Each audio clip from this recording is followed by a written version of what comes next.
ഓം നമോ ഭഗവതേ വാസുദേവായ. ഓം നമോ ഭഗവതേ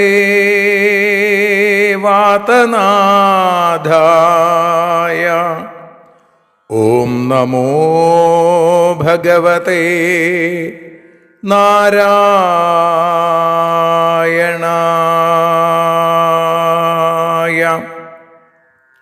ഏവർക്കും നാരായണീയ മധുരം ആസ്വദിക്കാൻ ഒരിക്കൽ കൂടി സ്വാഗതം. മൂകം കരോതി വാചാലം പങ്കും ലംഘയത്തെ ഗിരിം യൽകൃപാതമഹം വന്ദേ പരമാനന്ദമാധവം. അഖിലാനപരാധാന്മേ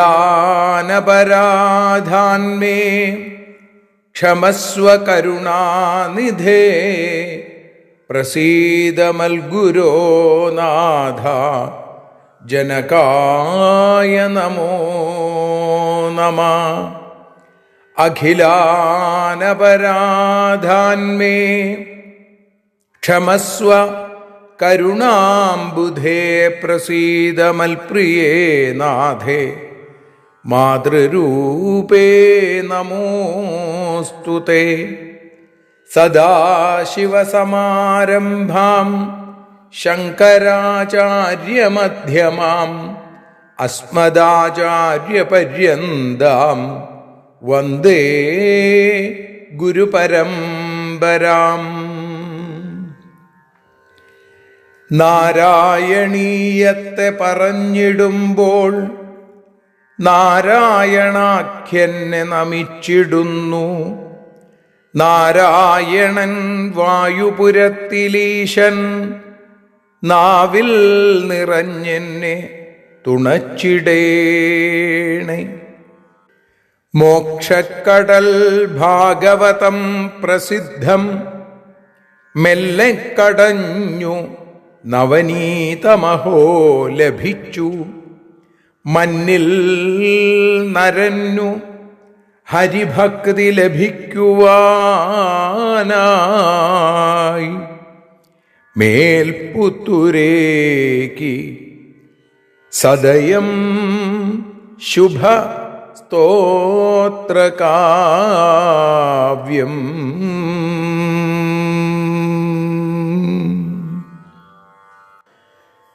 ശ്രീമന്നാരായണീയം എന്ന സ്തോത്രകാവ്യത്തെ നാരായണ ഭട്ടതിരി നിർമ്മിച്ച ആ ദിവ്യമായ സ്തോത്രകാവ്യത്തെ നാരായണീയ മധുരമായി നാം ആസ്വദിച്ചുകൊണ്ടിരിക്കുന്നു. ഇന്ന് 71ാമത്തെ ദിവസം. ശ്രീമന്നാരായണീയം 7ാമത്തെ ദശകത്തിൽ 6ാമത്തെ ശ്ലോകമാണ് നാം ഇന്ന് വിചാരം ചെയ്യുന്നത്. ആദ്യം ആ ശ്ലോകം ചൊല്ലാം പതിവ് പോലെ, പിന്നീട് അതിൻ്റെ അർത്ഥം, അതിനുശേഷം വീണ്ടും ശ്ലോകം ചൊല്ലി ശ്രീഹരിയം പാടി സമർപ്പിക്കാം. നാനാദിവ്യവധൂജനൈരഭിവൃത വിദ്യുല്ലതാതുല്യയാ വിശ്വോന്മാദനഹൃദ്യഗാത്രലതയാ വിദ്യോതിതാശാന്തരാം ത്വത്പാദാംബുജസൗരഭൈകകുതുകാം ലക്ഷ്മീം സ്വയം ലക്ഷ്യത്തെ യസ്മിൻ വിസ്മയനീയ ദിവ്യവിഭവം തത്തേ പദം ദേഹി മേ. നാനാദിവ്യവധൂജനൈ അഭിവൃത വിദ്യുല്ലതാതുല്യയാ വിശ്വോന്മാദനഹൃദ്യഗാത്രലതയാ വിദ്യോതിതാശാന്തരാ ലക്ഷ്മീ ത്വൽപാദാംബുജസൗരഭൈകകുതുകാ യസ്മിൻ സ്വയം ലക്ഷ്യത്തെ വിസ്മയനീയ ദിവ്യവിഭവം തത്തേ പദം മേ ദേഹി തേ തത്പദം മേ ദേഹി. നാനാദിവ്യവധൂജനൈ അഭിവൃത, അനേകം ദിവ്യ സ്ത്രീകൾ, ദിവ്യനാരികൾ ചുറ്റും നിന്ന് സേവിക്കുന്ന, അഭിവൃത സേവിച്ചുകൊണ്ടിരിക്കുന്ന, വിദ്യുല്ലതാതുല്യയ എല്ലാവരെയും മോഹിപ്പിക്കുന്ന മിന്നൽക്കൊടി പോലുള്ള, വിശ്വോന്മാദന ഹൃദ്യഗാത്രലതയ എല്ലാവരിലും ഉന്മാദത്തെ, മോഹത്തെ ഉണ്ടാക്കുന്ന വിദ്യുല്ലത മിന്നൽക്കൊടി പോലെ മനോഹരമായ കോമളമായ ശരീരം കൊണ്ട് വിദ്യോതിതാശാന്തരാ ലക്ഷ്മി, ഈ ദിക്കുകളെ മുഴുവൻ പ്രകാശിപ്പിക്കുന്ന, അതിന് തിളക്കം നൽകുന്ന ലക്ഷ്മി ദേവി, ആ ഭഗവതി ത്വത്പാദാംബുജ സൗരഭൈക കുതുക. എങ്ങനെയുള്ളവളാണ് ആ ലക്ഷ്മി ദേവി? അവിടുത്തെ പാദാരവിന്ദങ്ങളുടെ സൗരഭ്യം, അതിൽ അത്യാസക്തയായി, അതിൽ ആ പരിപൂർണമായ താല്പര്യമുള്ള സൗരഭൈക കുതുക, വെറും സൗരഭമല്ല, ത്വൽപാദാംബുജ സൗരഭം, അവിടുത്തെ പാദാരവിന്ദങ്ങളുടെ സൗരഭം, ലോഹിതോൽപലഗന്ധം, അങ്ങനെയുള്ള ആ പാദാരവിന്ദങ്ങളുടെ സൗരഭ്യത്തിൽ അത്യാസക്തയായി. യസ്മിൻ സ്വയം ലക്ഷ്യത്തെ, എവിടെയാണോ സ്വയം പ്രത്യക്ഷമായി കാണപ്പെടുന്നത്, വിസ്മയനീയ ദിവ്യവിഭവം, അത്ഭുതങ്ങളുള്ള, വിസ്മയമുണ്ടാക്കുന്ന ദിവ്യവസ്തുക്കളുള്ള അവിടുത്തെ തേ തത്പദം, അവിടുത്തെ ആ ലോകം, വൈകുണ്ഠം, അത് മേ ദേഹി എനിക്ക് നൽകണേ. അപ്പോൾ ഇവിടെ ഭഗവതിയെ വിദ്യുല്ലത എന്ന് പറയാറുണ്ട്, മിന്നൽക്കൊടി പോലെ. കാരണം എന്താ? മിന്നൽക്കൊടി കുറച്ചു നേരെ കാണുള്ളൂ, അല്ലേ? ഒരു സ്ഥലത്തും സ്ഥിരമായി കാണാൻ സാധിക്കില്ല. കാണും, അപ്പം തന്നെ അപ്രത്യക്ഷമാവും. ഇപ്പം സമ്പത്തിൻ്റെ അധിദേവതയായ ലക്ഷ്മി ഭഗവതി ഇങ്ങനെ തന്നെയാണെന്നാണ്, ഒരു സ്ഥലത്തും സ്ഥിരമായി നിൽക്കില്ല. എന്നാൽ വൈകുണ്ഠലോകത്തിൽ ദേവിയെ എപ്പോഴും കാണാൻ സാധിക്കും. കാരണം എന്താ?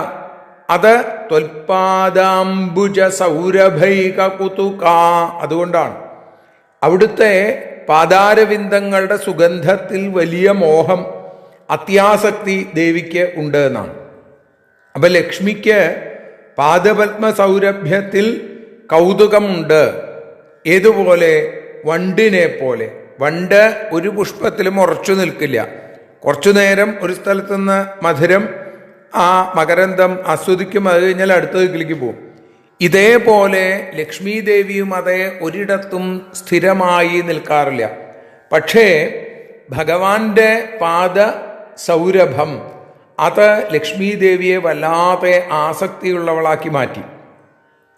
അപ്പോൾ വണ്ടിനും ചിലപ്പോൾ താമരപ്പൂ പോലുള്ള ചില പുഷ്പങ്ങളിൽ കൂടുതൽ താല്പര്യം ഉണ്ടാവും. ഇതേപോലെ ഭഗവാന്റെ പാദങ്ങളാകുന്ന ആ അരവിന്ദ സദൃശമായ താമരപ്പൂവിന് തുല്യമായ പാദങ്ങളിൽ താല്പര്യമുള്ള ലക്ഷ്മി ദേവി ആ വൈകുണ്ഠലോകത്തിൽ എപ്പോഴും കാണുന്നു.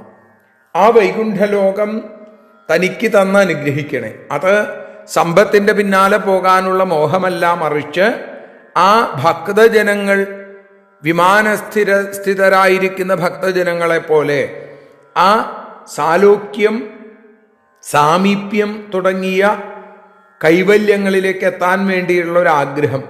ഭഗവത് സാരൂപ്യം, സായുജ്യത്തെക്കാൾ തനിക്ക് ആഗ്രഹം എന്താ? ഭഗവത് സാരൂപ്യമാണ്. സായുജ്യം വന്നു കഴിഞ്ഞാൽ പിന്നെ ഭക്തി ആസ്വദിക്കാൻ പറ്റില്ല. അതുകൊണ്ട് എന്താണ് നല്ലത്? സാരൂപ്യമാണ്, ഭഗവാനെ പോലെ ആവുക. അങ്ങനെ ആയിക്കഴിഞ്ഞാൽ ഭക്തി മാധുര്യം ആസ്വദിക്കാൻ സാധിക്കും. ജീവിത ദുഃഖങ്ങളിൽ നിന്നൊക്കെ മോചനം നേടാനായിട്ടും സാധിക്കും. അങ്ങനെയുള്ള ആ വൈകുണ്ഠ ലോകം എനിക്കും നൽകണേ എന്ന് പ്രാർത്ഥിക്കുന്നു. നാനാദിവ്യവധൂജനൈരഭിവൃത വിദ്യുല്ലതാതുല്യയാ വിശ്വന്മാദന ഹൃദ്യഗാത്രലതയാ വിദ്യോതിതാശാന്തരാ. ത്വത്പാദാംബുജസൗരഭൈകകുതുകാം ലക്ഷ്മീ സ്വയം ലക്ഷ്യത്തെ യസ്മിൻ വിസ്മയനീയ ദിവ്യവിഭവം തത്തേ പദം ദേഹി മേ. ഭഗവാന്റെ നാരായണീയ സ്തോത്രകാവ്യത്തെ ശ്രീഹരിയമായി നമുക്കിനി കേൾക്കാം. ദിവ്യജന സഞ്ജയത്താൽ സേവ്യയായി തിളങ്ങുന്നു ദിവ്യരൂപമണിഞ്ഞോരാം ലക്ഷ്മീ ദേവിയും. ദേവാതവ പാദപൂജ ചെയ്യുന്നോരാ ലക്ഷ്മിയുള്ള ദിവ്യലോകം ഇവനായി നൽകിയിടണമേ.